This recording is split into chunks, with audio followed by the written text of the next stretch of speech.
عباس کا پرچم ہے علمدار کا پرچم، اونچا ہے میرے سید و سردار کا پرچم. لیکن قرآن ہی نے کہا ہے نا وَنُنَزِّلُ مِنَ الْقُرْآنِ مَا هُوَ شِفَاءٌ وَرَحْمَةٌ لِّلْمُؤْمِنِينَ وَلَا يَزِيدُ الظَّالِمِينَ إِلَّا خَسَارًا. قرآن رحمت ہے اور شفا ہے مومنین کے لیے. کتنا لطیف ہے. اللہ نے قرآن کو دوا نہیں کہا، قرآن کو شفا کہا ہے.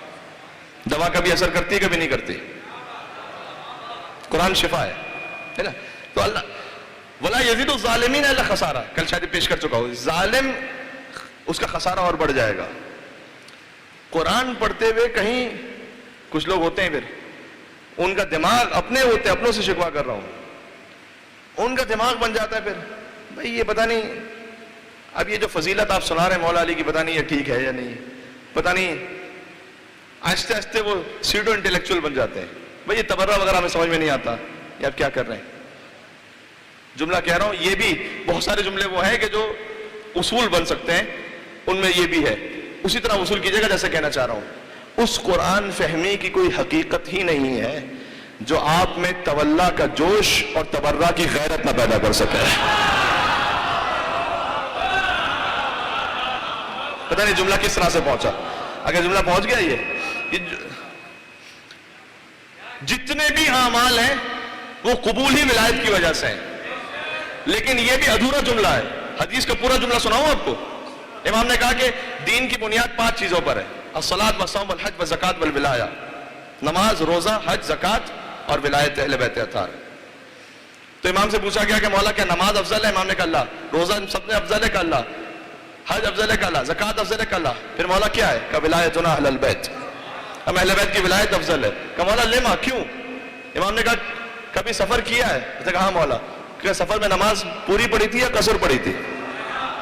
اشارہ ہے اس میں اب بات پہنچ سکے. کہ مولا سفر میں نماز تو قصر پڑھی تھی. اچھا ٹھیک ہے کبھی مریض ہوئے رمضان میں؟ کہا مولا. کبھی روزہ رکھا تھا یا معاف ہو گیا تھا؟ کہ روزہ معاف ہو گیا تھا. کہ اچھا زکوٰۃ کیا سب پر واجب ہے؟ سب پر واجب نہیں ہے، جو صاحب نصاب ہے اس پر واجب ہے. کہ حج سب پہ واجب ہے؟ سب پہ واجب نہیں. للہ للناس حج البیت من استطاع الیہ سبیلا، جو صاحب استطاعت ہے اس پہ حج واجب ہے. امام نے کہا کہ اس کا مطلب اللہ نے ہر عبادت میں کہیں نہ کہیں کوئی کمی یا معافی رکھی ہوئی ہے.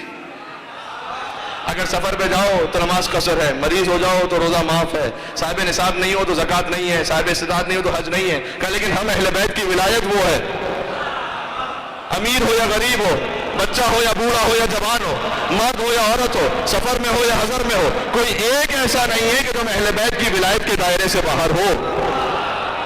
ٹھیک ہے. تو یہ وہ ولایت ہے کہ جو سب پہ واجب ہے، اور اس ولایت کی وجہ سے اعمال قبول ہیں. لیکن حدیث میں آگے جملہ یہ ہے کہ لا تقبل الولایہ الا بالبراءہ. کام اہل بیت کی ولایت بھی قبول نہیں ہے جب تک دشمنوں سے براءت نہ ہو.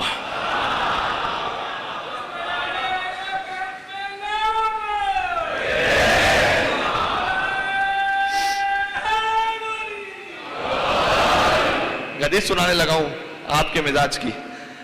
اچھا اور حقیقت اس لیے سنا رہا ہوں. یہ الگ بات ہے کہ اس برات کا اظہار کیسے کرنا ہے، کس موقع پر کرنا ہے، اس کے کیا آداب ہیں، کیا شرائط ہیں، وہ اپنے مقام پر ہے، میں اس سے انکار نہیں کر رہا. لیکن جو برات کا عقیدہ ہے، اور یہ لفظ جو میں نے استعمال کیا کہ تبرہ کی غیرت ہے، اس سے تو ہم دستبردار نہیں ہو سکتے. ٹھیک ہے بھائی یہ بھی رضی اللہ وہ بھی رضی اللہ، ایسا نہیں ہو سکتا. دو جنگ میں آپس میں آمنے سامنے دونوں ہی رضی اللہ ہیں، تو ایسے اسلام کا پھر ہو گیا انا للہ. ٹھیک ایک حق ہے ایک باطل ہے اپنے مقام پر. وہ برات کا جو عقیدہ جو حدیث پیش کرنے لگا تھا، امیر المومنین طواف کر رہے تھے، ایک شخص ساتھ میں اور طواف کر رہا تھا، تو مولا نے اسے سلام کیا، بہت خوش ہو گیا. امام وقت کا سلام مجھ تک پہنچا ہے. اب طواف کر رہا تو زیادہ بات تو نہیں کر سکا، تو طواف ہو رہا ہے اس کا. طواف میں چکر کو کہتے ہیں شوط. پہلا شوط پورا ہوا، دوسرا شوط، تیسرا شوط. پھر اس کے بعد دوبارہ کسی موقع پر مولا کائنات کے پاس سے گزرا، تو منتظر تھا کہ اب مولا مجھ سے کچھ بات کریں. تو مولا نے کوئی بات ہی نہیں کی، نہ کوئی سلام کیا، نہ کوئی کلام کیا.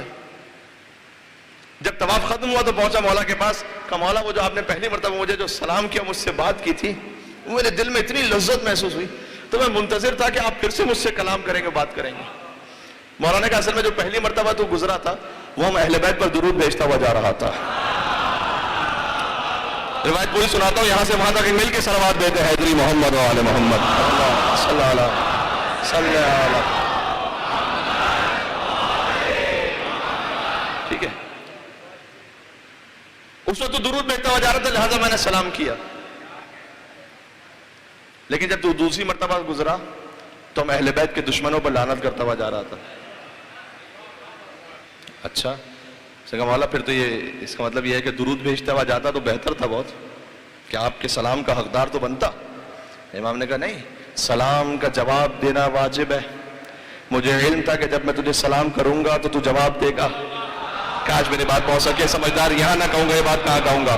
مجھے پتا تھا جب میں سلام کروں گا تو سلام کا جواب دے گا, چونکہ جس پہ واجب ہے. لہٰذا میں نے یہ تو برداشت کر لیا کہ ہم پر درود میں سلام کے برابر وفا آ جائے, لیکن علی نے یہ سب نہ کیا کہ علی کے دشمنوں پر لعنت میں سلام کے جواب کے برابر وفا آ جائے.